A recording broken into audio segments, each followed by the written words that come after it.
dans le but d'informer la population témiscamienne sur les différentes mesures prises dans le monde municipal pour s'adapter au contexte de pandémie du coronavirus COVID-19. Voici Mme Claire Bolduc, préfète de la MRC de Témiscamingue. Bon matin, Claire. Bonjour, Yves. Bienvenue à Salut Témis, encore une fois. C'est toujours un plaisir de venir. Là, c'est vraiment, le fun. Oui. Parce qu'on a beaucoup d'informations à donner, évidemment, au fur et à mesure. Là, on parle de la situation qui est sous contrôle pour notre région, puis le suivi du CISAT en même temps, parce qu'ils font de bon job, là.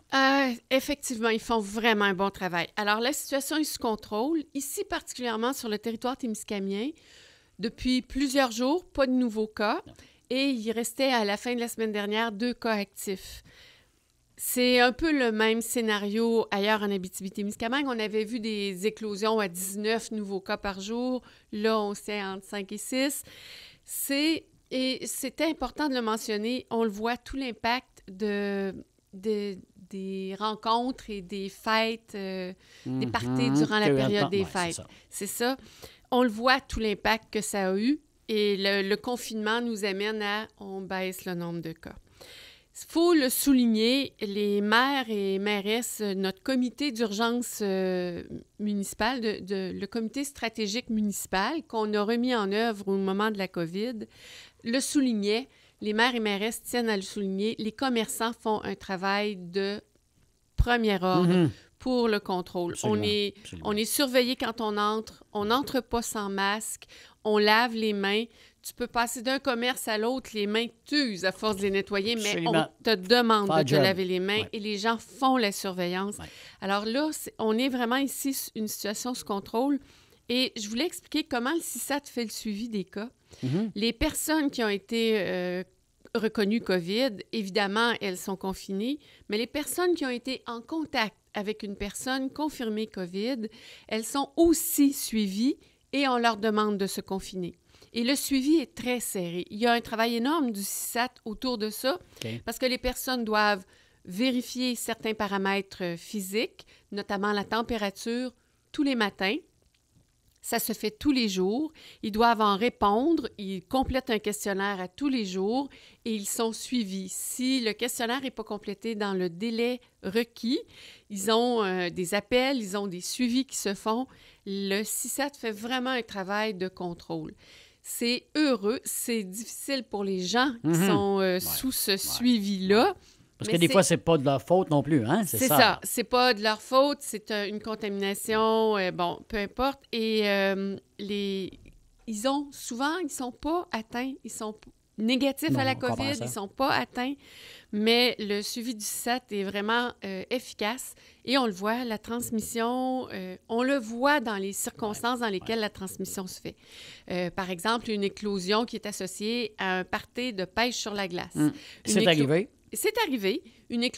Beaucoup d'éclosions qui ont été associées aux rencontres dans la période des fêtes.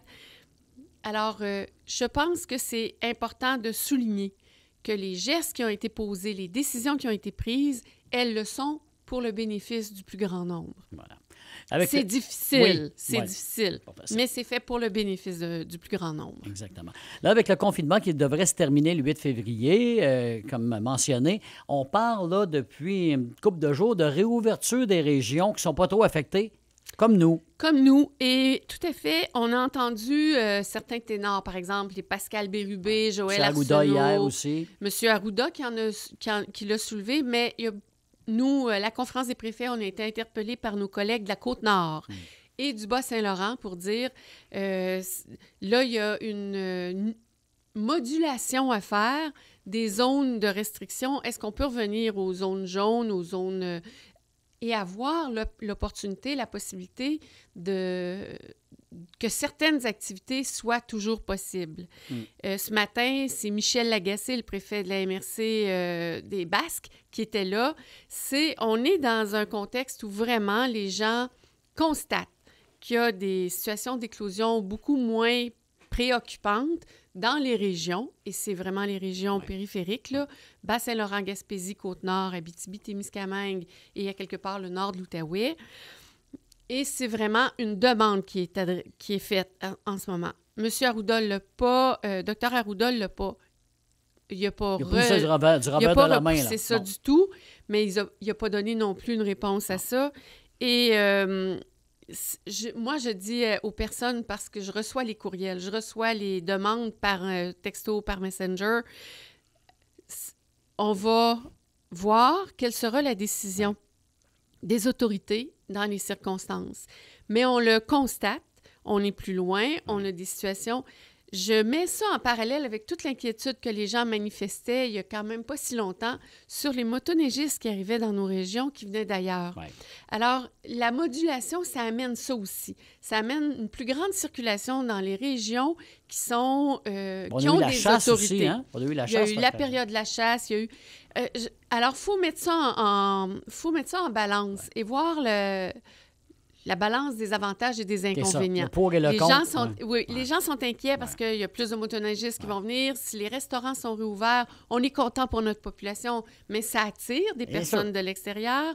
Par contre, si on ferme tout, on est aussi pénalisé. Nos commerçants le sont. Alors, il faut vraiment mettre en balance. On verra la nature de la modulation qui sera proposée, mais je vous informe qu'il y a un ensemble de préfets de plusieurs régions. On se parle, on discute ensemble de ce qu'on peut demander. Parce que là, on parle du retour des activités, mais également un retour des commerces aussi, ouverture des commerces. Absolument. Aussi, on parle de la réouverture des commerces et restaurants. On parle de reprise de certaines activités.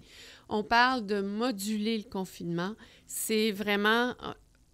Mais on se souvient que c'est chez nous qu'on a été le plus durement frappé.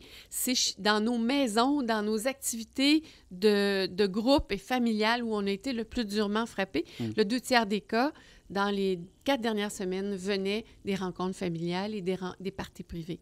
Alors, dans tout le contexte, mettons ça en réflexion, mais on est déjà en discussion avec nos collègues d'autres régions sur la réouverture possible d'activités, sur la modulation des modes de confinement. D'accord. Et élection municipale? Ah, bien, c'est une question. J'ai été étonnée qu'on me pose cette question-là au mois de janvier, mais oui, les élections municipales sont toujours prévues en novembre prochain. Le gouvernement n'a pas repoussé les élections. On a vu qu'il y a des provinces qui ont tenu des élections provinciales, même en temps de pandémie. On entend beaucoup depuis quelques semaines les médias nous parler d'élections fédérales.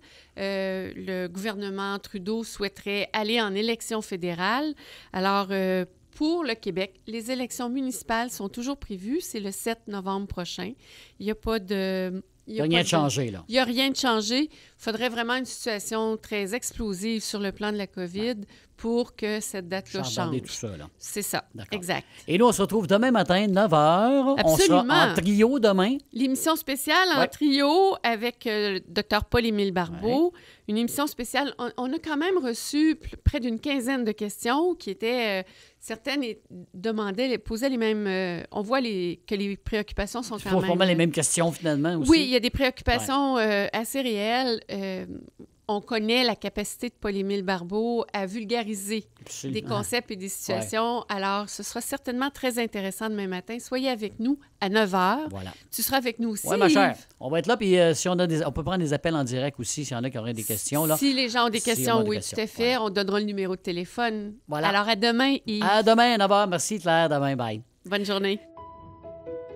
Le point sur la COVID-19 est une présentation de la MRC de Témiscamingue en collaboration avec CKVM-FM et TV Témis. Merci d'avoir été là. À bientôt.